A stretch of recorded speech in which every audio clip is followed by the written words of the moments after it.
Johnson, and this is Focus on Liberia. Hit it! From Cape Mount to Cape Palmer, Mount Nimba to Atlantic Ocean, Obomi Hills to Bokondre, to educate, elevate, and promote.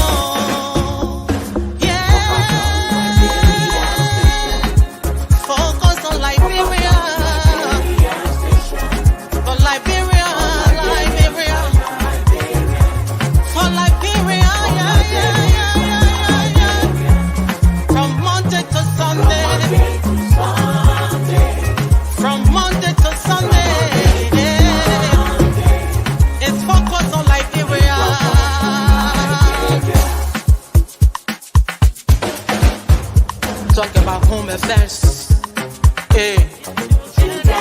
in diaspora, current affairs, reliable information, history, talking about culture, politics, education, entertainment, business, sports, advertisement, articulation. Focus on Liberia. Focus on Liberia. Focus on Liberia. From Monday to Sunday.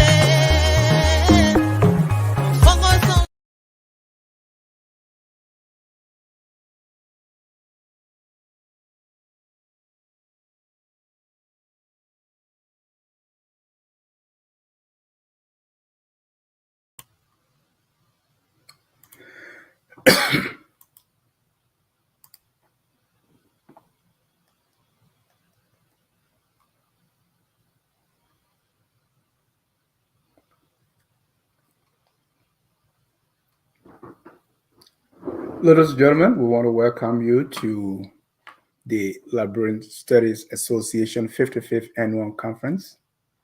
Welcome, welcome, welcome.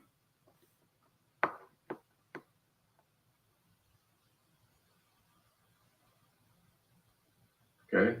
Are you seeing my slides? No. Okay.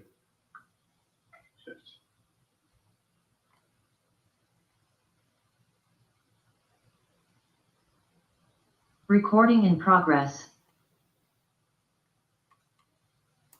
All right. I would just present my slide as it is. I don't want to take up any further time. So I would first like to begin by saying hello, everyone. It's nice to be here. This is my first participation in the Liberian Studies Conference, especially in this format.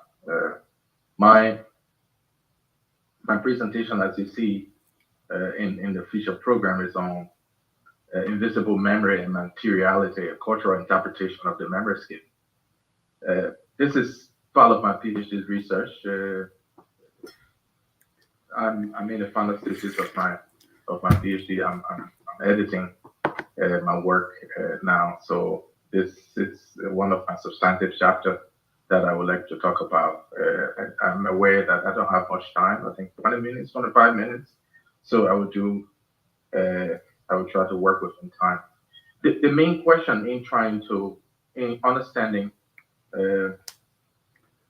memorialization process in Liberia, I try to understand how are grassroots communities memorializing political violence perpetrated through sites of massacres.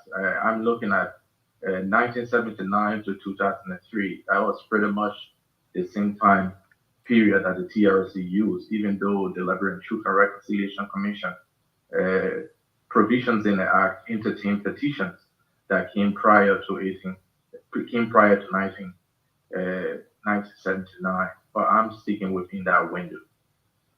And in terms of memorialization, memorialization is a social political process that involves dialogue and negotiation with the past. In Liberia, when we talk about the past, we talk about pre-1980, we talk about the decades of the 80s, and then we talk about the war or period much more dated. When we also talk about the past, we also talk about identity growth. For the purpose of this discussion and for the purpose of my own research, I would like to state that I do not identify as an indigenous person, neither do I identify as a settler or Liberian of American Liberian origin. Someone seeing my surname may be intrigued by this declaration. One identity in Liberia, especially those who identify as indigenous or settler, accept the interpretation that comes, the generalization, and in my own view, the connotation, as well as the simplistic interpretation that come with what pre-1980 was about and what post-1980 was about, as well as what the period of the Civil War years were about. I do not agree. I think this identity of indigenous American Liberian settlers, and now we have Congo. These are categorizations that are politically constructed. I more or less see Liberia as a confederation of ethnic nations, and I do not agree that Liberia can be summed up in those two broad categories. However, I use these categorization as important signposts. I use these categorization as important devices to understand and analyze post-war development as well as pre-war development. So, as I mentioned earlier, memorialization is a social political process. It is also always contested. There are issues of legitimacy. There are issues of ownership. There are issues of selective remembering. There is an interesting survey that came about. I want to return to the issue of identity and the ongoing dialogue with the past. The Social Cohesion and Reconciliation Survey in 2017-18 made an interesting finding that said 87% of people believe that the previous generation was better off than today, while 50% point to the decade of the 80s, between 1980 to 1989, being the most constructive period in recent history. 31% of Liberians also believe that 31% of Liberians also believe that pre-1980 was much better. So in there, the ongoing dialogue is there, and I'm preoccupied with understanding groups' interpretation, group identification with different periods, historical periods. I'm also looking at memorialization as modes of social control. There are thick memories, and there are thin memories. State-led memorialization are normally very thin. You follow the Kigali, the memorial in Kigali, in the first memorial, the Vietnam memorial was considered to be a thin memorial, which was basically selective in terms of remembering. So take memorial are characteristically grassroots form of remembering from below. Normally questions the dominant form of memory at the very top. Myself is pretty much preoccupied with that. And then I'm lastly, in terms of memorialization, I'm concerned with social memory making, group memory, and how remembering forms belief, form opinions about give them a worldview about what this society is all about, and form the boundaries of conflict and cooperation at the same time.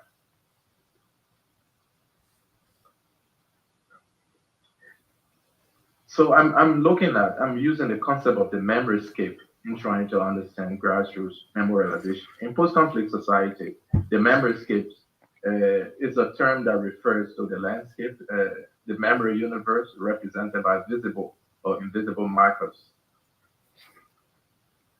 Places and memory are significant in understanding the impact of memory, how individual, how group, nation or society remembers the past. I mentioned earlier the Kigali Memorial in Rwanda, the Vietnam Memorial, the Apartheid Museum, a classic example of places places of memory making, how memories are in its physical form is allowed to be, it is shared, it is tangible, and it has got quite a bit of materiality to it. Memory in such a form, or memorialization in such a form, are civic spaces that is producing new consciousness or forging a new sense of consolidation or solidarity, if you like. However, the dominant, my study of Liberia, I'm very critical of what the dominant literature is saying about physical sides of memory and materiality. And this implies that invisible sides of memory has got little or no utility, has got little or no materiality. These markers, whether visible or invisible, tells a story. And I argue that invisible markers are quite characteristic in Liberia. The TRC report documents that 36% of the violations that took place, including massacres, happened in internally displaced centers. And these internally displaced centers were largely, some of them were fixed structures, like you have the Lutheran Church, and some of them were makeshift structures. And so after the war, these makeshift structures disappeared. So what you have, some places are ordinary football fields without any physical markers. You have river banks where massacres took place or mass executions took place. You have today a taxi stand and a bus stand. I'm arguing that these are sites of memory.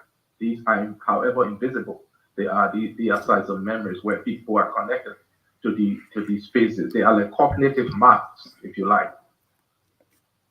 So in my categorization, I formulated three essential conceptual categories to really do an inventory of the memory scale. So, for example, I use visible places that are invisible, and this has to do with memory and consciousness. Visible places that are invisible. For example, if we take a familiar place downtown in Monrovia, like Meglin Street, how many Liberians know Joseph Meglin was a colonist and his own role? People see it, but it's invisible. So this is a classic example of a visible place that is invisible. People see it, they engage with it, but it has no impact to them. It doesn't provoke an anger or provoke an emotion of happiness or feeling of joy or triumph. So this place, in terms of consciousness is invisible and in a way dead.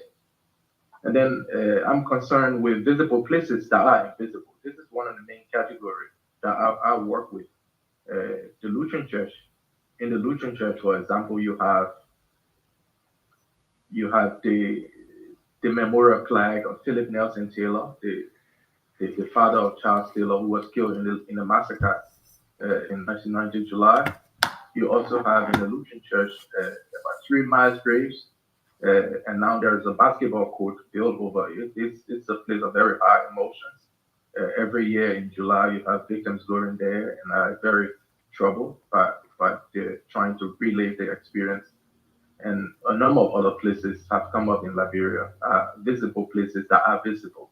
The meaning of this classification is that it's a place that immediately provokes memories or emotions of happiness, emotions of sadness, emotions of triumph, and in other places, as I said, sadness. The main category that I'm involved with and trying to do a cultural interpretation is invisible places that are visible. The places have no physical marker that say an atrocity happened here, that say a massacre happened here, but it is known, at least to the generation or to the group of Liberians who endured torture, who saw their loved ones killed there. My study is really built around this particular category. I wanted to show you this map. I've commissioned a map that documents about 200 and almost 230 sites of massacres in Liberia. I was able to commission this map with the help of a statistician at the Legis. Is a map that shows clearly the geography of violence as I'm referring to it in my dissertation. You see how In Lofa County, there are 37 sites of massacres. In Riverside County, there are 29 sites of massacres. In Grand Cape Mount County, there are 25 sites of massacres. And then in Bapolu County, there are 19 sites of massacres. If the master narrative of the Liberian conflict was, well, the war, 1990 war started as a result of ethnic antagonism between ethnic clans and guilds and minors, and later on ethnic Madinos, then why do we have so much military activities, and why are the fatalities in places like Lofa, Riverside, Grand Cape, and Bapolu much higher? The total size of massacres across these four counties is 110. So part of my study is really to confront the master narrative on the Civil War, that the war was as a result of this. In Grand Juliet County, you have 12 sites of massacres. In Nima County, you have 8 sites of massacre. It pales in comparison with Lofa, with Riverside, with Grand Cape Mount, with Bapolu. It raises a much broader question of why were these places are targeted and so much violence compared to other places. So I will now go on to talk more about invisible memory, the conceptualization of invisible memory. To begin with, is to first start with the whole concept that memory has to be physical in order for it to be tangible, for it to be shared. Memory has to be in a physical form. And as I mentioned earlier, in Liberia, a characteristic part of the Liberian conflict was that invisible sites of memory today are football fields, are marketplaces, are taxi bus stands, river banks, rubber bushes. These are the places that Liberians in so many parts of the country are connected with. And this classification of memory sites, these invisible memory sites, are quite ubiquitous in Liberia. And my argument here is that the invisible sites of memory are in one way connected to African anthropology. And to begin with is to first start with how African anthropology relate to the dream world. The dream world, scholars are divided on the utility of the dream state versus the waking state. Some argue that the dream state is incoherent, images are distorted without much explication, whereas Africanists who very strongly that the dream state is grounded in African anthropology, is determined that dream state to be coherent, instructive, and the window between the spiritual realm and the living. And my research has determined that the dream state is one medium through which grassroots community are engaged with these invisible sites of memory.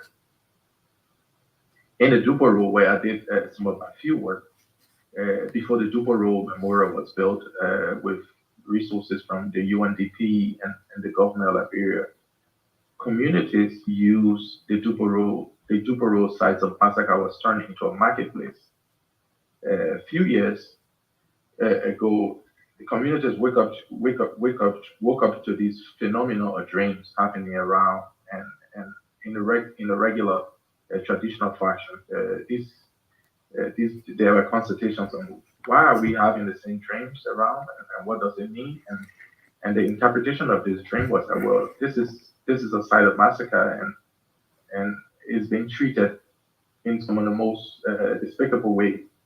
And the way to deal with this is to engage in different cultural rites and practices. Part of the interpretation of this, there were businesses that were being sold. According to the women I interviewed, businesses there were no profit. Their businesses, some of the businesses broke down, and there were almost no activity happening on their businesses. So they had to perform certain cultural rites with these invisible places based on the interpretation. So one aspect of the materiality of of memory making and invisible sides of memory is the connection with the belief in dreams as a venue, as a spiritual venue of communication. And that through this, there are instructions with how Liberians are engaging with the past. And dream has come up very strongly in my research, as a very strong source of spiritual communication that grassroots are connected with these invisible spaces of memory. As another example is the Same Memorial. If you go in central Liberia, there is the Same Memorial where about 37 persons were massacred in a small remote village. One of the persons killed in this massacre was a football player, and the same as in Dupuru, there was this occurrence of the dreams again that influenced the action of a memorial committee being set up, and today the community has a memorial that young kids born after the peace agreement go to understand why were so many people killed. Another dimension of my research focused on Islamic commemoration in Liberia. As we all are aware, our Islamic community is concerned about burial immediately as soon as it happened during the Liberian Civil War. That opportunity was not available, and neither was there the time for observing the 3 days, the 7 days, and the 40 days. So many Islamic faithfuls never had this opportunity, and so after the war, uh, even though much of Islam practice in Liberia is the Sunni Islam, the Maliki Islam, there have been some form of Islamic commemoration taking place. One of the main places that this is happening in the Bagidu community, where few hundred Liberians were killed with the belief that they were involved with the conflict in one way or the other. And so the main part of the prayers used in this Islamic commemoration, as I've been able to uncover, has been the recitation of the Al-Fatiha and the Yasin prayer in the Quran and in the teaching of the Prophet. These prayers I believe to be very, especially the Yasin prayer, it is very connected with the life after, and and praying for people who died in the form of this. I wanted to use this opportunity to just share light on the level of commemoration taking place from the religious, particularly from the Islamic side. Now, let me come back again to more on the cultural interpretation of memoryscape or memorialization in general. Transitional justice literature is being criticized generally for being too simplistic and preconceived, in a way, trying to preconceive a number of different actions. Whereas in grassroots community, it's multi-layered, it's very diverse, and actions there cannot easily be predetermined. I've found that memorialization practices in grassroots community, as much as it is dealing with the past, it is a lot has to deal with people perceptions and notions of destiny. The notion is that destiny is progressive, and that war or disaster I consider affliction caused by the human condition that are disruptive to this natural progression of destiny, and that through the performance of cultural rites, through attunement in local community, destiny is in a way reordered. That notions of truth, notions of justice, notions of acknowledgement and representation are just outgrowth of this long process of destiny. They had to do with and how do you reorder, how do you repurpose this destiny through the process of memorialization has taken on several forms. One of these forms has to do with the ritualistic and performative dimension of memorialization in grassroots community. My research is an in-country comparative, so I travel across Liberia for 6 months. In River Cess, for example, there are animal sacrifices. River Cess, as I mentioned, initially has 29 sites of massacre. So there are animal sacrifices, the use of the kola nut that we see in that is used in marital ceremony is also used in cleansing the land to avert tragedy or to cleanse the land in a particular way. The use of white cloth, the use of white chalk in a ritualistic commemoration is also there. So this is performed and used in a particular way. And then the second aspect to this ritualistic is the performative. The performative part of commemoration has to do after this ritualistic part. Communities go and do feasting, they do dancing, they do storytelling and performances. The whole storytelling dimension of this grassroots memorialization has to do with talking about the life that those who died lived, their legacy. The, the ceremony is largely focused on the life and legacy uh, of the victims in the context of this transitional justice ceremony. As I mentioned, transitional justice to be uh, a part of this exercise in Liberia, and which was really one of my findings, is that within these broad transitional justice events are also secret societies engaged in this part of the commemoration.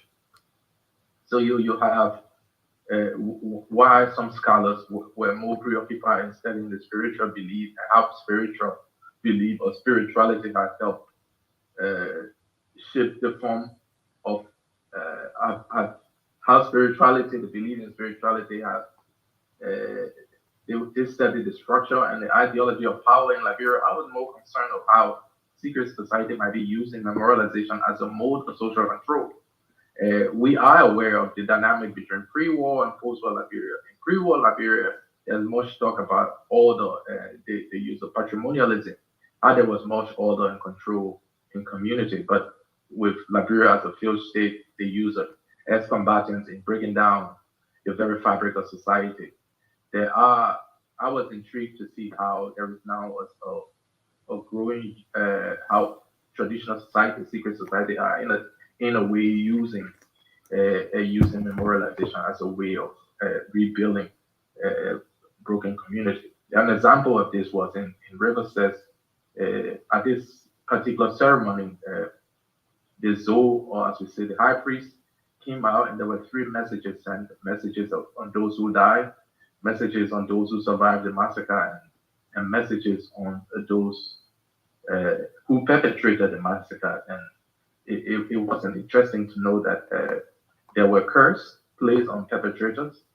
And in my interview with members of the community, some of the survivors said they know some of these perpetrators who committed these acts, and some of them have gotten blind. And I mean, there's a strong belief that the curse placed on the sanction placed by these traditional leaders are actually working.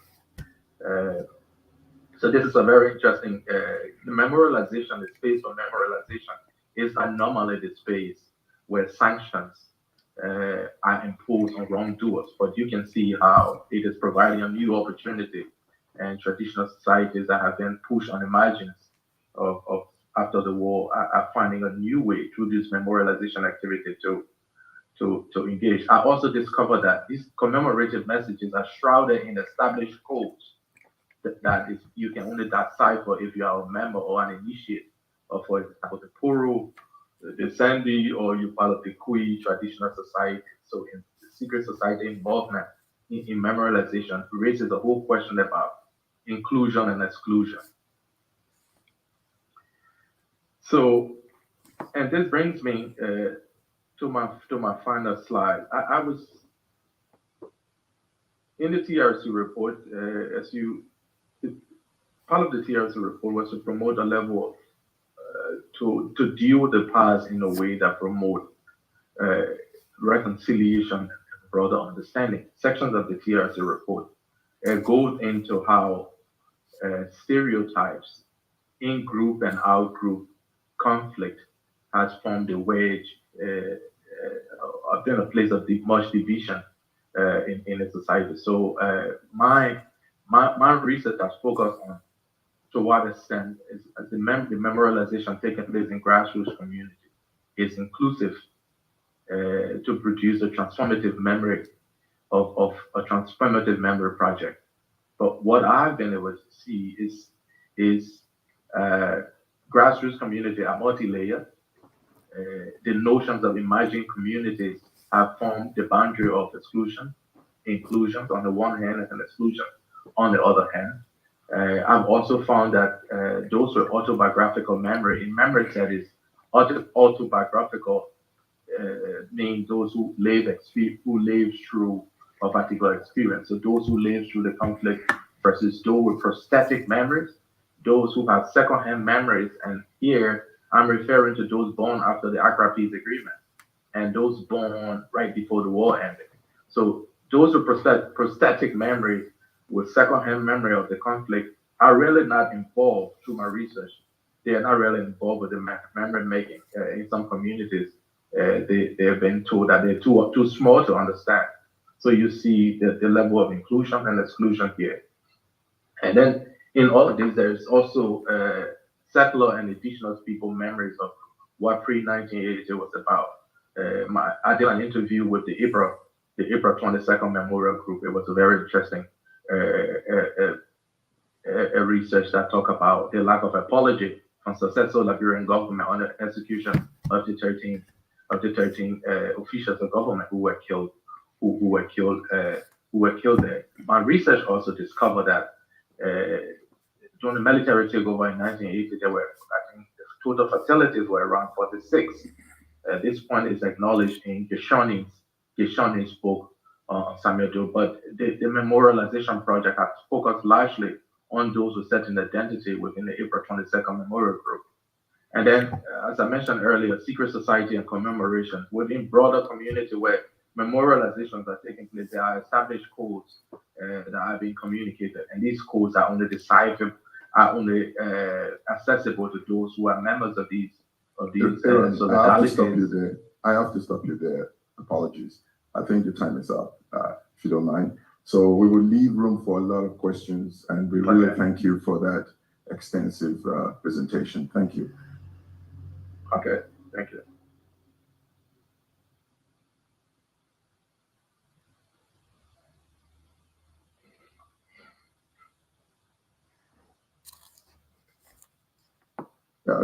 Talbot, can you unmute, and you're next?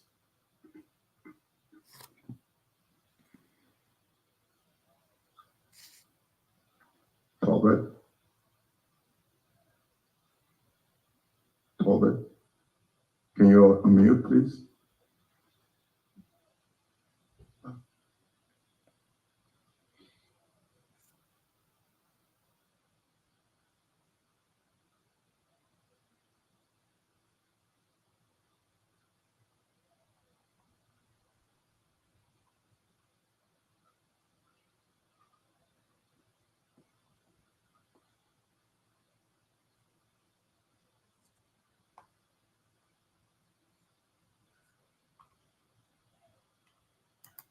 Yes, sir.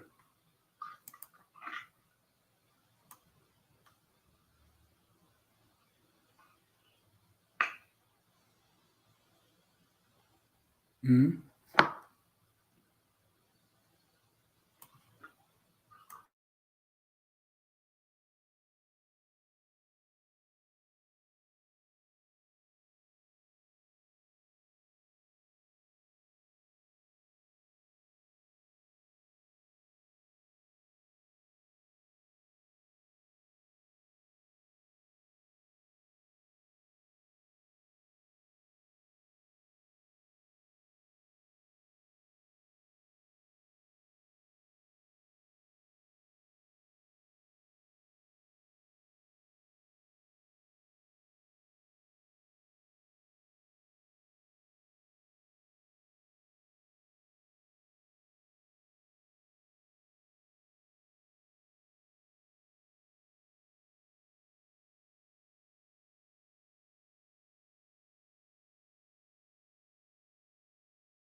we've taken an unusual turn in terms of this process.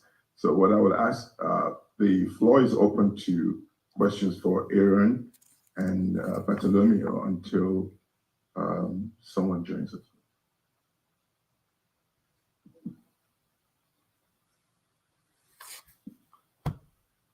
In the event you have questions, I will ask you to also come to the podium because it's being web streamed at the moment. So if you don't mind coming to the podium so the camera can catch those who are here. Yeah, good morning, Bartolomeo. Good morning, Mr. Michael Wana, my question is for you. In your presentation, you implied that there's a paradigm shift in portrait between the colonial, decrying colonialism by someone like Woi Soyinka and developmental portrait of Patricia Wesley. Now, if we look at portrait by Mose Namwe, Dr. Namwe, who's on a literary hour, like we look at his portrait, Lick It to the Bones, he talked about what led to the civil war in Liberia, greed and everything, a form of neocolonialism. So instead of a paradigm shift between looking at decrying colonialism and then developmentalism, development, can we argue that there is a juxtaposition of, there can be a juxtaposition of these two without focusing away from one, as you implied? Okay, thank you very much. You raised a very salient question. I appreciate you for raising that question. But my emphasis in that statement is the fact that in the early 60s, especially when most African countries independence, most of the boys there were actually, they focused largely on, fighting colonialism and then raising the consciousness of Africans towards gaining independence and whatever. But now we've gained independence. Yes, of course, we still meditate on the problems, but even when we look at the causes of this problem, in a way, the Quest are also indirectly speaking to the solutions to our problems. Of course, when you criticize the level of ineptitude that we have in post-colonial Africa in terms of leadership questions and all that, it's something that is very, very common. But while you meditate on this problem, are also calling on, you are also sensitizing the public with respect to what and what should be done to ensure that we have good leadership in place. And that was what I actually implied by that presentation. Because have you read over 5 collections of Professor Dr. Jabe Wesley's poetry? Of course, she meditated a lot about the evil of colonization, the wars in Liberia. But at the same time, too, you cannot take away the fact that even in doing that, she also recommends preferred solutions by also gravitating her poetry towards sustainable development, as you have in my presentation. But of course, I cannot take it away from you that you raised a very valid point. Thank you, sir.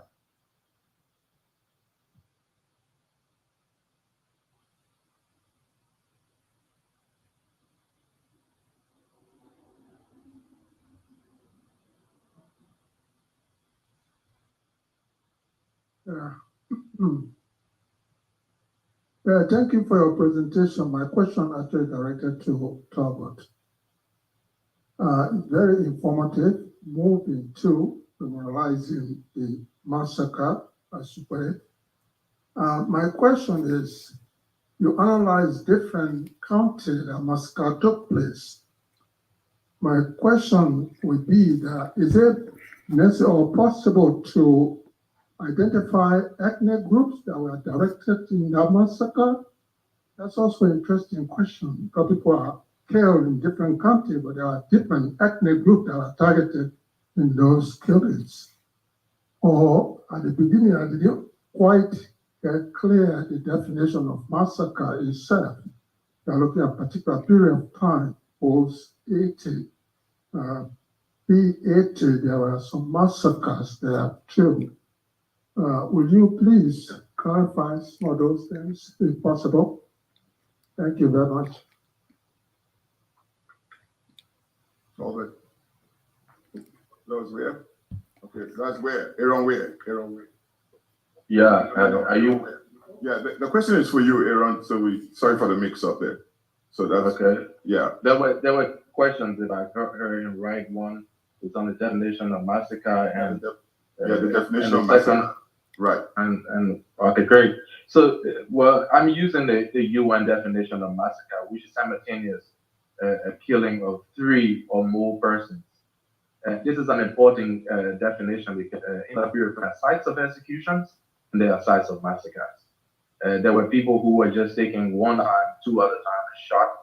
Some have mixed that up to be considered a massacre, but it has to be the threshold or the minimum has to be at least 3 and above to constitute a massacre.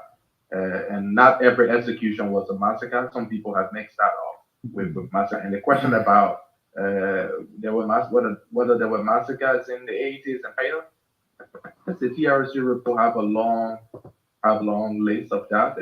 Part of my PhD studies, I've constructed a database that basically makes them more accessible. The TRC recording of it is really groups not organized in a certain way. So I put together a database that deal with massacre period from 1979 to 2003 October. Yep.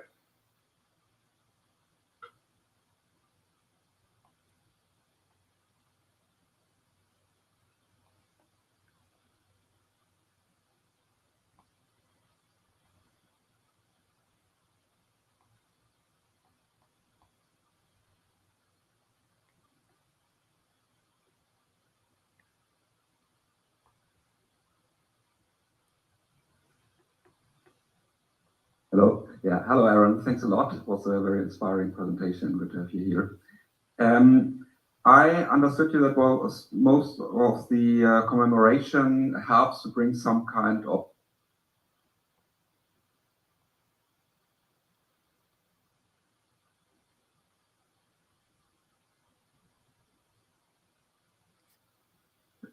to what extent is commemoration divisive? To what extent?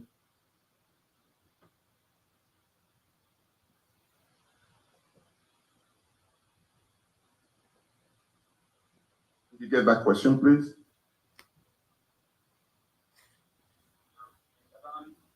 So what is the commemoration divisive? Yeah, I got that.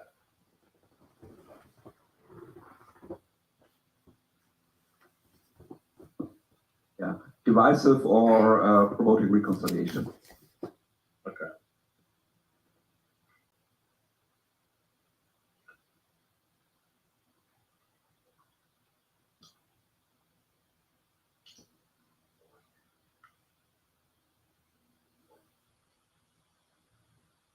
Are we taking more questions or respond to this?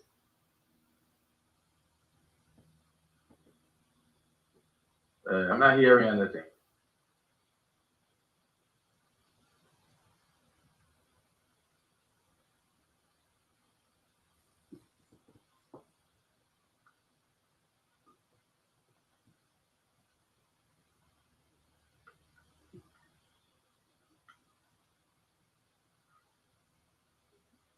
Can you hear me now? Yes, I'm hearing you. Okay, so there are 2 questions on Facebook. The first one is, during your research, is there any grave on Dupont Road where babies were dumped?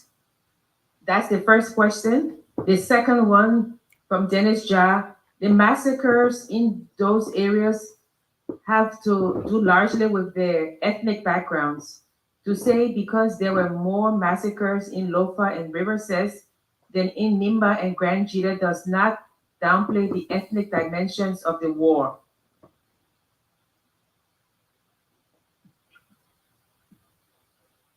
Very, very good question. So three questions there. One on how divisive commemorations are. So from my study, I've seen commemorations are following the pattern. I mean, there's this notion of emerging communities, in group, out group. It's following that. The idea of inclusive remembering, the idea of transformative memorial where new civic spaces are produced for reflection, for learning, for mourning, is not happening. Where memorials are being built with the help of the UNDP, it is more of just trying to tick the box because the TRC recommended that there should be a memorial erected at every site of massacre. But when you see a more inclusive memorial evolving, that is asking key existential questions around identity, around what was this violence about, why, and those deeply existential questions in my assessment, they are lacking, and which means the ones that have been done are just reinforcing the stereotypes that preceded the war. They are in a way, but that is very divisive, and then secret society trying to remake themselves in a particular way are using these form of commemorative ceremony to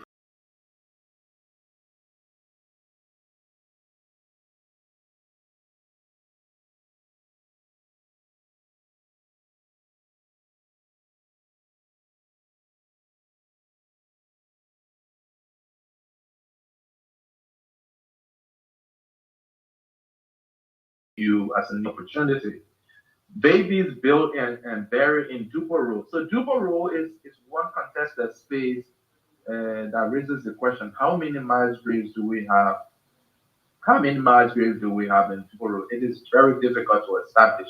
But where there is a mass grave on babies, I haven't really come across that. But I know Duporo was selected in the first interim government where there were human remains gathered, and there were a number of mass graves used, mainly at the end of the water side. But specifically where I've noticed young babies buried, I haven't picked up on that.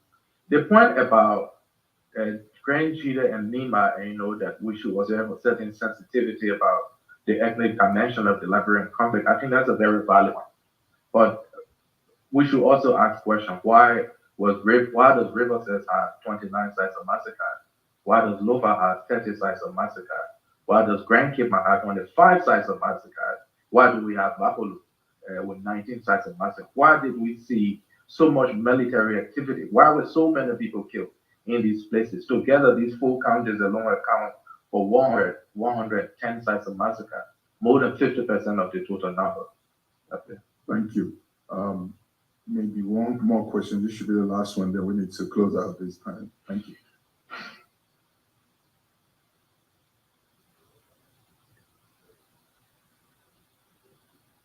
Thank you very much. Aaron, I really want to thank you for your work. I do think it's probably one of the profoundest reflections that I've seen on that era, even your posture, not taking any sides and not identifying any way. It's really truly instructive. I did want to say, though, that I thought that the master narrative may still stand in some of these other the problems we're seeing with massacres around the country and other places may simply be reflective of colonial collateral damages. It's almost what great military men, great generals understand. You really don't want to start a war because you don't know where that will lead. War has very great consequences, and things that was not part of the narrative when you got started with it, sort of as a matter of collateral damage, became a part. And so it could be that these stuff that you're seeing in other counties with different ethnicities, so to speak, has happened because that's the nature of war. Don't want to start it because you don't know whether or not you can control it. And so one should be really very careful. It's like fire. It's hard to control. Thank you. Please make your response as brief as you can. Thank you. Okay, that's a very good response. But my response to that would be the pattern of ethnic split, as we saw in 1990, it was essentially from December 1989 to September and October, after President Doe was killed and assassinated. The conflict took on an entirely different trend. When people were being killed on the basis of their identity, we saw a complete turnaround. People who belong to a particular identity, in fact, MPFL now crimes have dingoes in MPFL in the same way that you have Ulimo had almost all the different ethnic groups. The war took on a different character. So it is fair to ask, what was the war really about? The scale of the atrocities we see in these new counties raise a more compelling question about what was the war really about? Was it a pretext that it was based antagonism between a few groups, and that the actual cause of the war we should interrogate much more and go beyond the definition of the notion of ethnic antagonism, because people were killed on the basis of their identity just within the period of 9 months to 10 months after President Doe was killed and captured. The war took on a different approach. So I'm using that as a point of departure in questioning the master narrative on the Liberian conflict. Thank you, Aaron. And Dr. Talbot was there. Is he here? Okay. Yes, I'm here. I'm here. All right. You've eaten up about 5 minutes of your time. You know that. So can you do? I will make up for that. That's fair. So you can do it between 15 and 20 minutes. Yeah. I think that's safe enough to put a message across. Wonderful. Thank you. Just give me the opportunity to share my screen. Okay. Very well.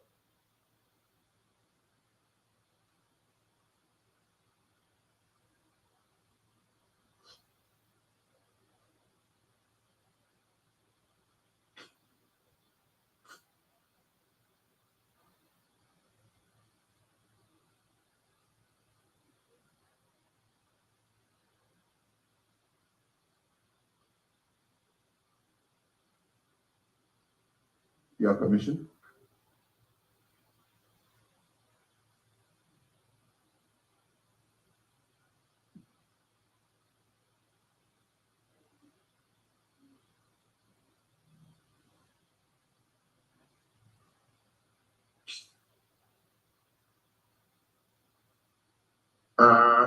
Do I have the permission to share? You have been granted permission. Okay, let me see. All right, great. Can you see my screen at all? Yes, we can. Okay, so sorry about the delay and consuming your time. I'm in the middle of so many other stuff going on here. So my presentation will focus on exploring abortion and reproductive rights, and do some comparative analysis of Liberia, the United States, and look at some global perspective. And the reason why this came to the fore is of recent, I believe we all follow the changes in patent laws or different policies, strategies and all of that. So there was a law presented by the Ministry of Health in Liberia quite recently that was passed by the lower house. That's the House of Representatives, and it was moved to the Senate for concurrence before sending to the president. It started in the last administration. And so that law, group of, and that was the change in Title 33 of the Liberian Code of Law Revival, which is the public health law that has been obsolete for over 40 years. And so if you come to the United States, and I'm giving you a little background why this study was necessitated, so that you can get a flow for those of you who are not in the field of public health and law at the same time. And so it will be a little bit complicated based on the theory of these two different fields of complexity. So then the US, over 50 years, have also struck down the law that grants women the right to abortion. So we wanted to know why the issue of abortion in reproductive rights have come to the fore at this time. So the outline will be give you some background, why this study is important, give you key definitions and the methodology that went into this, and what are the public health and reproductive health complications or implications. The legality of whether abortion is legal, whether it's religious, public health, political, and all of that.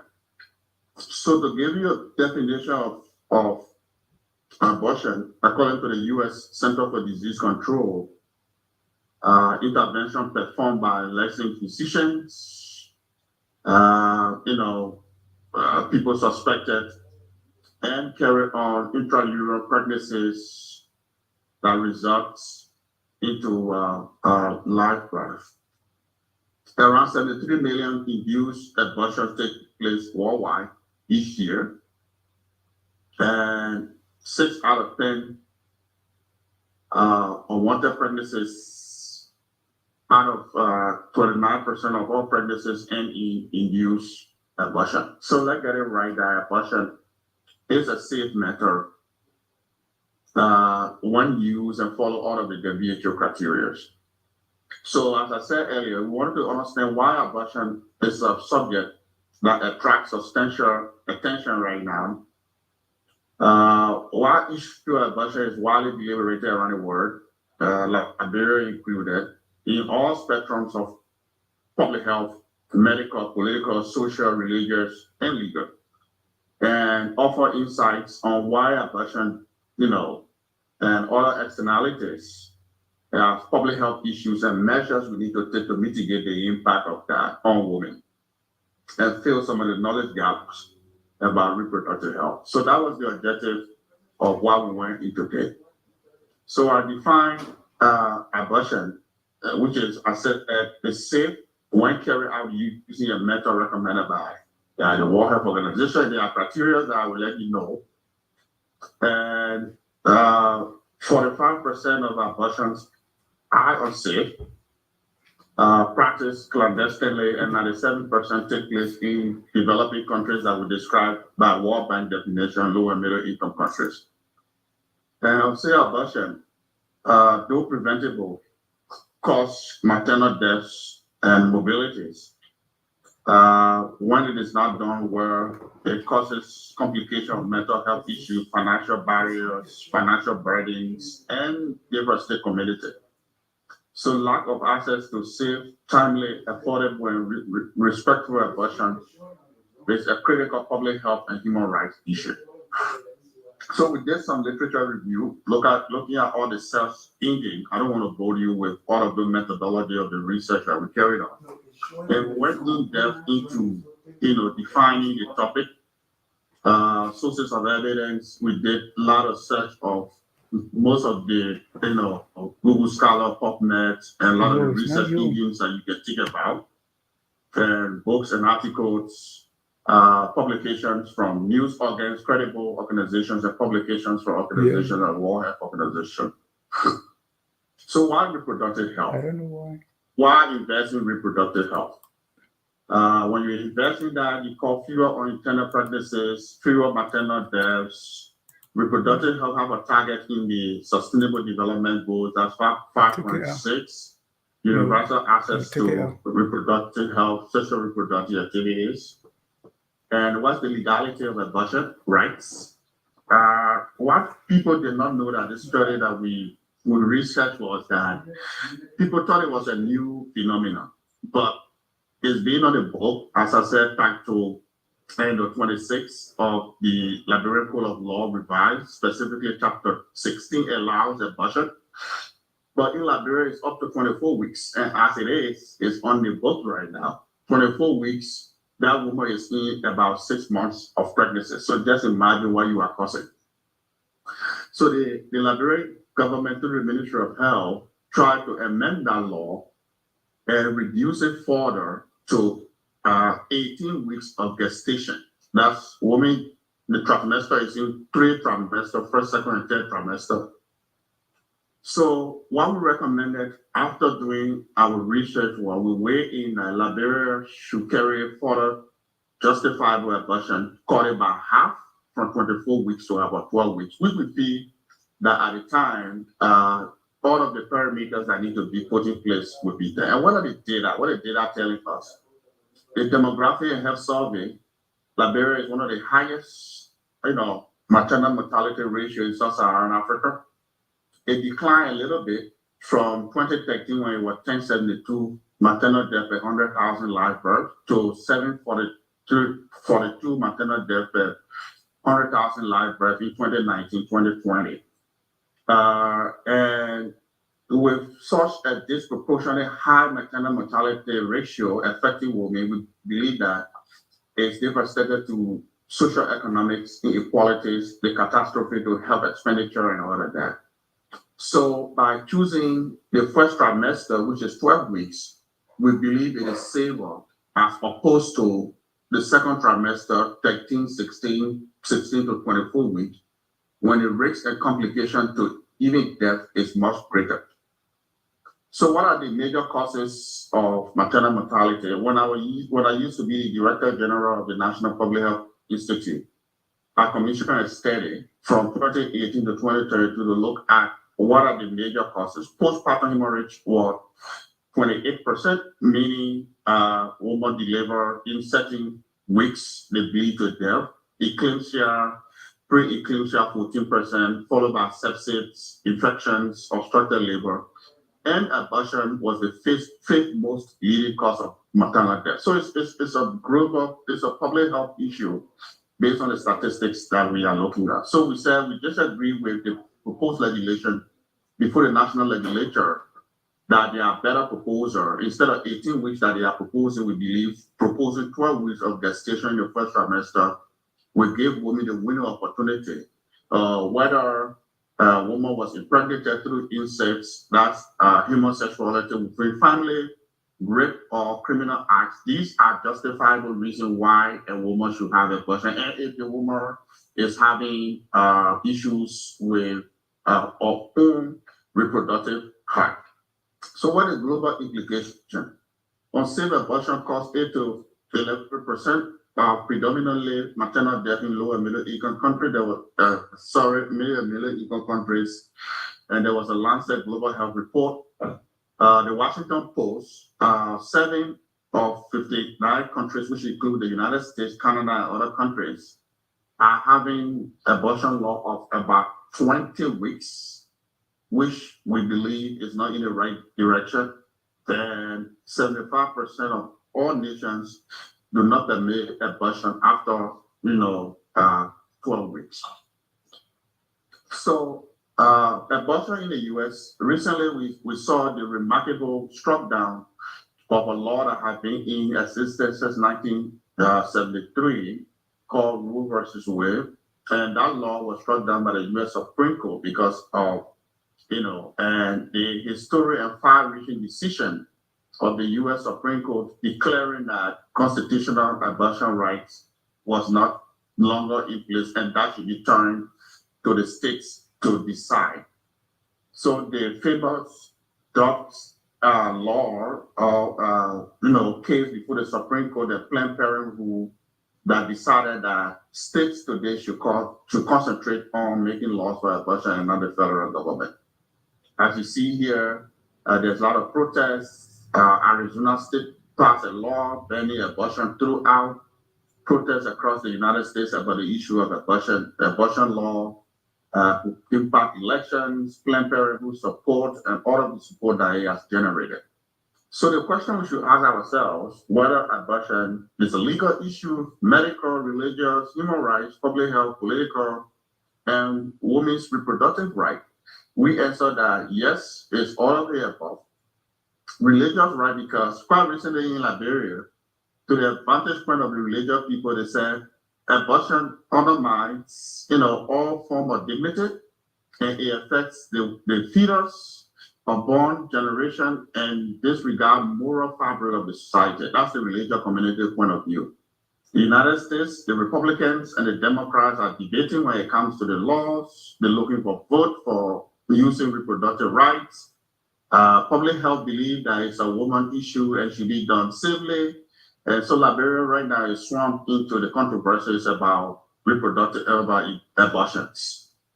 So key messages. Abortion laws in Liberia, we believe, should go down from 18 weeks to 12 weeks. The health rates of abortion is directly related to where, when, who perform the services. Therefore, health authorities should set up safe abortion clinics with trained professional equipment, logistics, and supply. Because of intrusive legal restriction and stigma, many young teenagers and women seeking abortion in Liberia and elsewhere often resort to clandestine procedures where safety cannot be assured. So United States, the UN came up with a statement, United States abortion ban for millions of women and girls, UN experts said. As you see here, the famous DC, there were protests about keep abortion legal, remain on the books. There were march for when the Supreme Court were making this decision.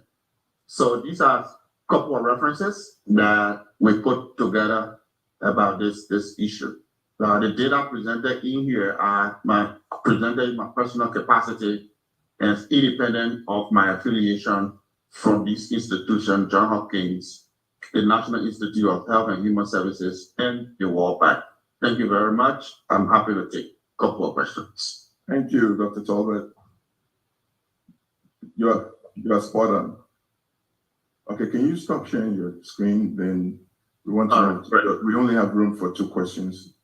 Thank you. Okay, good.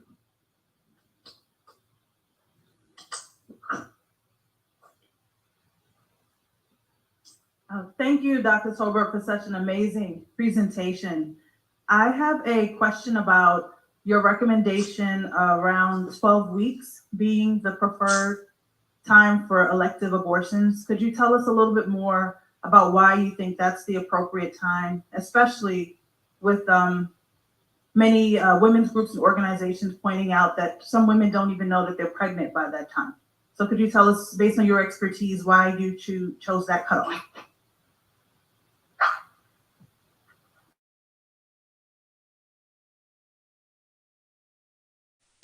We are Liberian. Liberia is our home. Liberian people.